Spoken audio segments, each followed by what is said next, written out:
C'est une bataille juridique vieille de 4 ans, impliquant un ancien Premier ministre congolais.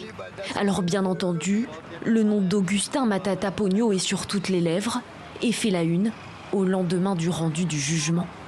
Les 2 infractions de détournement des deniers publics commises par les prévenus Matata Ponyo Mapon Augustin sont en concours matériel. Le condamne de ce chef à une peine cumulée de 10 ans de travaux forcés.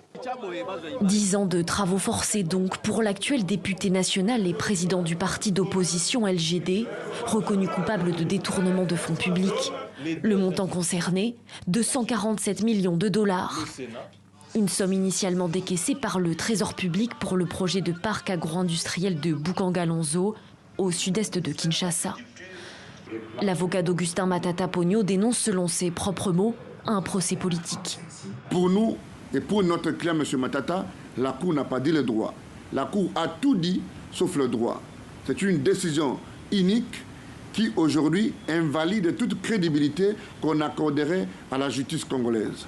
Nous allons nous tourner vers le judiciaire international parce que le Congo ne vit pas en vase clos, le Congo vit au milieu des États pour dire à la face du monde que ce qui a été fait au Congo ou ce qui s'est fait au Congo à la Cour constitutionnelle est tout sauf du droit. Chef du gouvernement de Joseph Kabila entre 2012 et 2016, Augustin Matata Ponyo était poursuivi aux côtés de Deogracias Mutombo, l'ancien gouverneur de la Banque centrale du Congo au moment des faits. Il a été condamné à 5 ans de travaux forcés. Tout comme Grobler Christo, gérant d'une société sud-africaine, il sera expulsé définitivement après l'exécution de sa peine.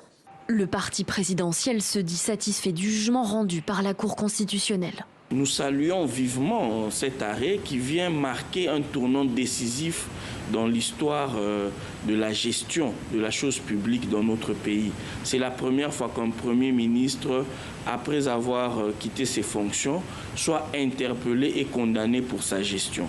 Nous fustigeons tous ceux qui critiquent l'arrêt de la Haute Cour sous prétexte qu'elle a un caractère politique.